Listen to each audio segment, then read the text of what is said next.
اور اس کا حشر قیامت کے دن اندیشہ ہے کہ یہودیوں کے ساتھ کیا جائے۔ اللہ کے رسول صلی اللہ علیہ وسلم نے مزید احادیث فرمائی۔ آپ نے ایک دوسری حدیث کے اندر ارشاد فرمایا لیس منا من تشبہ بغیرنا، کہ وہ ہم میں سے نہیں جو اسلام کے طریقے کو چھوڑ کر کے غیروں کی طریقوں کو حسرت بھری نگاہ سے دیکھے، للچائی ہوئی نظروں سے دیکھے اور اس کی طرف حسرت بھری نگاہیں ڈالے۔ اللہ کے رسول جناب محمد الرسول اللہ صلی اللہ علیہ وسلم نے یہ بات بیان کر کے اس مسئلے کو واضح فرما دیا کہ ہدینا مخالف لہدیہم، اسلام کا ایک الگ طریقہ ہے میرے بھائیوں، اور کفار کا الگ طریقہ ہے۔ اللہ کے رسول صلی اللہ علیہ وسلم کی اس بات کو قرآن مجید میں بھی اللہ تبارک و تعالیٰ نے بیان فرمایا ہے کہ دنیا کے اندر بنیادی طور پر اگر آپ غور کریں گے تو دو جماعتیں پائی جاتی ہیں، ایک ہے حزب اللہ اور ایک ہے حزب الشیطان۔ آپ خوش قسمت ہو کہ حزب اللہ میں سے ہو۔ آپ کو چاہیے کہ اللہ کی جماعت، اللہ والے جس طریقے کو پسند کریں، اسلام جس طریقے کو پسند کرے، آپ کا نبی جس چیز کو پسند کرے، آپ کی زندگی میں بھی وہی چیز پسند کی جانی چاہیے۔ اگر آپ نے اس کو چھوڑ کر کے غیروں کے طریقے کو اپنانے کی کوشش کی اور غیروں کی طریقوں کو حسرت بھری نگاہوں سے دیکھا تو اندیشہ ہے میرے بھائیوں کہ آپ کا شمار غیر قوم کے ساتھ ہو جائے۔ ذرا آپ غور کریں اس بات پر کہ مذہب اسلام نے ایک مسلمان کو قبلہ کے تعلق سے اس بات کی اجازت نہیں دی کہ وہ بیت المقدس ہی کی طرف رخ کر کے نماز پڑھتا رہے۔ اللہ تبارک و تعالیٰ نے قبلے کو تبدیل کر دیا، بیت المقدس سے اللہ کا گھر بنا دیا گیا قبلہ، حرم۔ کیا مقصد ہے میرے بھائیوں؟ تاکہ یہود و نصارہ مسلمان کو اس بات کا طعنہ نہ دے سکیں کہ ایک مسلمان جب قبلے میں ہماری اقتدا کرتا ہے تو عقائد میں بھی کرے گا، معاملات میں بھی کرے گا، عادات میں بھی کرے گا، دھیرے دھیرے ہماری پیچھے چلنے کی کوشش کرے گا۔ مذہب اسلام نے جب ایک مسلمان کو قبلے میں اقتدا کرنے سے روک دیا تو غیر چیزوں میں اقتدا کرنے کا حکم نہیں دے سکتا، اور اس بات کی گنجائش نہیں دی جائے گی کہ ایک مسلمان غیر قوم کی نقالی کرے۔ میرے بھائیو اور دوستو، علامہ اقبال رحمۃ اللہ علیہ کا شعر مجھے یاد آتا ہے۔ علامہ اقبال رحمۃ اللہ علیہ فرماتے ہیں کہ تقلید پہ یورپ کے رضامند ہوا تو، تقلید پہ یورپ کے رضامند ہوا تو، ہم کو تو گلہ تجھ سے ہے یورپ سے نہیں ہے۔ آج مسلمان اگر غور کیا جائے تو زندگی کے بہت سارے مسائل میں یہود و نصارہ کی نقالی کر رہا ہے۔ اسے دین کے بتائے ہوئے فرمودات، اللہ کے رسول صلی اللہ علیہ وسلم کے فرمودات، اللہ کا حکم، انبیاء کا طریقہ، مومنوں کا راستہ پسند نہیں آتا، چاہے وہ لباس کا مسئلہ ہو یا زندگی کے دیگر مسائل ہو، طرز معاشرت ہو، شادی اور بیاہ ہو۔ اگر ایک مسلمان کی زندگی کو گہرائی کے ساتھ آپ دیکھ لیں تو آپ کو پتہ چلے گا کہ زندگی کے رگ و پے میں آج ہمارے یہاں غیر مسلموں کی تقلید بسی ہوئی ہے۔ ملت کے پاسبانوں، ذرا ہوش میں آؤ، غور کرو۔ اللہ تبارک و تعالیٰ نے قرآن مجید جو کتاب ہدایت ہے، دستور زندگی ہے، نسخہ کیمیا ہے، ہمارے لیے نازل فرمایا ہے۔ اس کتاب کی شروعات کہاں سے کی؟ سورۃ الفاتحہ سے۔ ایک مسلمان کم سے کم دن میں 17 بار سورہ فاتحہ کی تلاوت کرتا ہے، اور ہمارا تو ایمان اور عقیدہ ہے کہ جو بھی نماز ہوگی، سنت ہو یا فرض، بغیر سورہ فاتحہ کے نہیں ہوگی۔ میرے بھائیو اور دوستو، ذرا آپ غور کیجئے کہ آپ سورہ فاتحہ کی تلاوت کے وقت دعا کرتے ہیں اہدنا الصراط المستقیم صراط الذین انعمت علیہم غیر المغضوب علیہم ولا الضالین۔ اللہ ہمیں سیدھے راستے کی ہدایت کر، ان لوگوں کے راستے کی ہدایت کر جن پر تیرا انعام نازل ہوا، اکرام نازل ہوا، اور ہمیں ان کے طریقوں سے بچا دے جن پر تیرا غضب، یعنی یہود و نصارہ، جو تیری لعنت کے مصداق ہوئے، جو تیرے غضب کے مستحق ہو گئے۔ لیکن وہی مسلمان جب نماز سے باہر نکلتا ہے، مسجد سے باہر نکلتا ہے، تو جس پینٹ کو اس نے چڑھا لیا تھا تاکہ ٹخنے سے اوپر ہو جائے، فوراً اس کو نیچے کرنے لگتا ہے، یہود و نصارہ کی تقلید میں رگنے کی پورے طرح کوشش کرتا ہے۔ میرے بھائیو اور دوستو،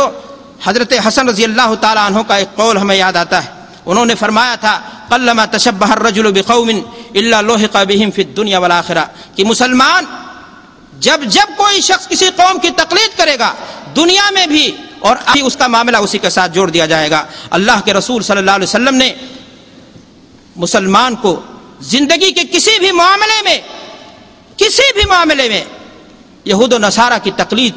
کرنے کی اجازت نہیں دی۔ آپ نے فرمایا خالف اولیاء الشیطان بکل ما استطعتم، جہاں تک ہو سکے زندگی کے ہر معاملے میں یہود و نصارہ کی مخالفت کرو. اور خود اللہ کے رسول صلی اللہ علیہ وسلم کی عملی زندگی آپ کے قول کی آئینہ دار تھی. یہود و نصارہ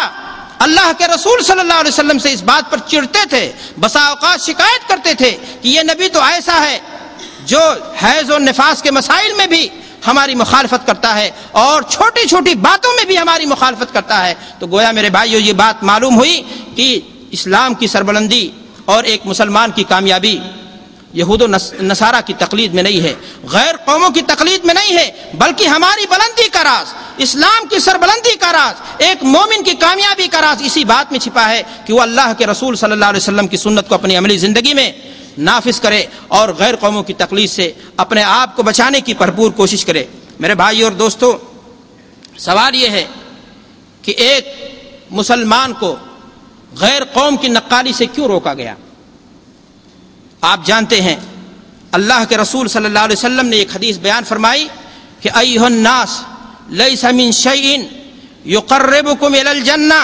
ویبعدکم من النار الا قد امرتکم بہ. اے لوگو, اگر کوئی چیز تمہارے لیے جنت کے راستے کو آسان بنانے والی تھی, تمہیں جنت تک پہنچانے والی چیز تھی, تو میں نے اس کا حکم تمہیں دے دیا ہے. وَلَيْسَ مِن شَيْءٍ يُقَرِّبُكُم مِّنَ النَّارِ وَيُبْعِدُكُم مِّنَ الْجَنَّةِ إِلَّا قَدْ نَهَيْتُكُمْ عَنْهُ. کہ اگر کوئی چیز تمہاری آخرت کو خراب کرنے والی تھی, اگر کوئی چیز تمہیں جہنم کے ڈگر پر ڈالنے والی تھی اور جنت کے راستے سے بھٹکا دینے والی چیز تھی, تو اسے ہم نے بیان کر دیا, اسے تمہیں ہم نے حکم دے دیا ہے. میرے بھائیوں اور دوستو, حدیث پر کلام کیا جا سکتا ہے, لیکن میں یہاں دوسری بات کی طرف اشارہ کرنا چاہتا ہوں. میں عرض کرنا چاہتا ہوں کہ جب دین اسلام دین کامل ہے تو اس نے زندگی کے جو معاملات ہمارے لیے مفید اور سود مند ہو سکتے تھے ان میں ضرور ہماری رہنمائی کی ہوگی. تب جب ہماری رہنمائی دین کے تمام معاملات میں کر دی گئی تو ہمیں کیا ضرورت ہے کہ ہم غیر قوموں کی تقلید کریں اور ان کے پیچھے دوڑیں, ان کی تہذیب کو اپنے سر آنکھوں پر ہم لیں اور ان کی تہذیب کو, ان کی نقالی کو, ان کے ساتھ چلنے کو ہم اپنے لیے فخر اور سعادت محسوس کریں. میرے بھائیوں اور دوستو, اگر آپ اس بات پر بھی غور کرو گے کہ اللہ کے رسول جناب محمد عربی صلی اللہ علیہ وسلم کی بعثت اللہ تبارک و تعالی نے اس دنیا میں کیوں کیا, اللہ کے رسول صلی اللہ علیہ وسلم کو آخری رسول بنا کر کے اللہ تبارک و تعالی نے دنیا میں کیوں مبعوث فرمایا؟ قرآن مجید بیان فرماتا ہے هو الذی ارسل رسوله بالهدى ودین الحق لیظہرہ علی الدین کلہ, کہ اللہ نے اپنے محبوب پیغمبر آمنہ کے لال حضرت محمد عربی صلی اللہ علیہ وسلم کو آخری رسول کی شکل میں اس دنیا میں اس لیے بھیجا تاکہ دین اسلام کو تمام بقیہ دین پر, سابقہ دین پر غلبہ حاصل ہو جائے, فوقیت حاصل ہو جائے. اب اگر آپ بتائیں کہ غلبے کے اسباب میں سے کیا یہ چیز نہیں کہ ایک مسلمان یہود و نصارہ کی تقلید کو چھوڑ کر کے اسلام کے قاعدہ اور قانون کے سامنے اپنے سر کو جھکا دے اور مسلمان زندگی کے کسی بھی معاملے میں غیر مسلموں کی تقلید کو اپنے لیے کامیابی اور سعادت کا راستہ نہ سمجھے؟ میرے بھائیوں اور دوستو, دین کی کامیابی میں سے, رسول صلی اللہ علیہ وسلم کے لائے ہوئے دین کے غلبے کے اسباب میں سے ایک سبب یہ بھی ہے کہ مسلمان غیر قوموں کی مخالفت کرے اور غیر قوموں سے الگ رہے. اللہ تعالیٰ قرآن مجید میں ارشاد فرماتا ہے خلقکم فمنکم کافر ومنکم مؤمن, تمہیں اللہ نے پیدا کیا اور تمہیں دو جماعتوں میں بانٹ دیا, مومن اور کافر. اگر آپ مومن ہیں تو آپ کو مومنوں کی ڈگر, مومنوں کا راستہ, مومنوں کا طریقہ, ان کا وتیرہ, ان کا چال چلن, ان کی طرز زندگی آپ کو راس آنی چاہیے. اور اگر آپ کے ہاں ذرا بھی دل کے اندر, دل کے کسی گوشے میں کافروں سے محبت ہے, ان کے کسی طریقے سے محبت ہے, تو اندیشہ ہے میرے بھائیوں کہ آپ اللہ کے رسول صلی اللہ علیہ وسلم کی احادیث کے بمصداق آپ کا حشر و نشر ان کے ساتھ ہو جائے. اس لیے کہ جو شخص جس سے محبت کرتا ہے, المرء مع من احب, جو جس سے محبت کرتا ہے اس کا حشر اسی کے ساتھ ہوا کرتا ہے. میرے بھائی اور دوستو, اس تمہید کے بعد میں آپ کے سامنے بیان کرنا چاہتا ہوں کہ سوال یہ پیدا ہوتا ہے کہ اللہ کے دشمنوں, اللہ کے باغیوں سے امتیاز کن چیزوں میں ایک مسلمان کرے گا, اور ان کی مخالفت کے حدود اربع کیا ہیں, اور وہ کون سے امور ہیں جن میں مسلمان غیر مسلموں کی تقلید سے روکا گیا ہے,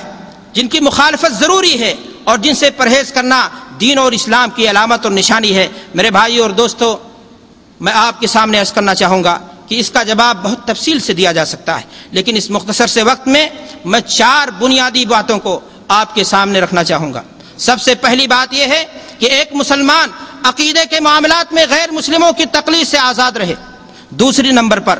عبادات میں ایک مسلمان کسی بھی غیر قوم کی نقالی نہ کرے۔ تیسرے نمبر پر عید اور تہواروں میں کسی بھی شکل میں ایک مسلمان غیر مسلموں کی تقلید اور نقالی نہ کرے۔ اور چوتھی چیز ہے عادات میں مشابہت، ایک مسلمان عادات و اطوار میں بھی غیر مسلموں کی نقالی نہ کرے۔ اب میں آپ کے سامنے شروعات کرتا ہوں عقائد کو لے کر کے، کہ عقائد کے تعلق سے قرآن مجید نے، اللہ کے رسول صلی اللہ علیہ وسلم کی احادیث نے ہماری کیا رہنمائی فرمائی ہے۔ میرے بھائیو اور دوستو، قرآن مجید کا جب آپ مطالعہ کریں گے تو ایک نہیں کئی آیتیں آپ کو ملیں گی جو اس بات پر صراحتاً دلالت کرتی ہیں کہ ایک مسلمان عقیدے کے معاملے میں غیر قوموں کی تقلید اور نقالی سے روکا گیا ہے۔ اللہ تبارک و تعالیٰ قرآن مجید کے اندر ارشاد فرماتا ہے والذین آتیناہم الکتاب یفرحون بما انزل الیک ومن الاحزاب من ینکر بعضہ قل انما امرت ان اعبد اللہ ولا اشرک به الیہ ادعو الیہ مآب وکذلک انزلناہ حکما عربیا ولئن اتبعت اہواءہم بعد ما جاءک من العلم ما لک من اللہ من ولی ولا واق۔ میرے بھائیو غور کریں آیت کریمہ پہ، اللہ تبارک و تعالیٰ ارشاد فرماتا ہے کہ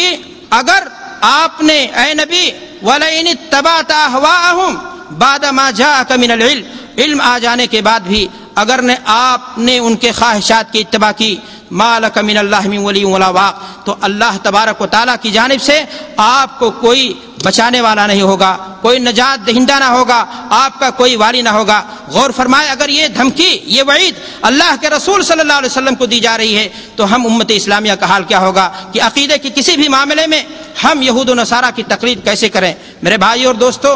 اللہ کے رسول صلی اللہ علیہ وسلم کی احادیث کو اگر آپ دیکھیں گے تو آپ کو اندازہ ہوگا کہ اللہ کے رسول صلی اللہ علیہ وسلم نے ان تمام عقائد سے امت مسلمہ کو دور رہنے کی سختی سے تاکید فرمائی ہے جو غیر مسلموں کے اندر پائے جاتے ہیں۔ امت مسلمہ کا حال یہ ہے کہ جہاں بہت ساری کمزوریوں کی بنیاد پر امت مسلمہ میں عبادت میں اور معاملات میں، تہواروں میں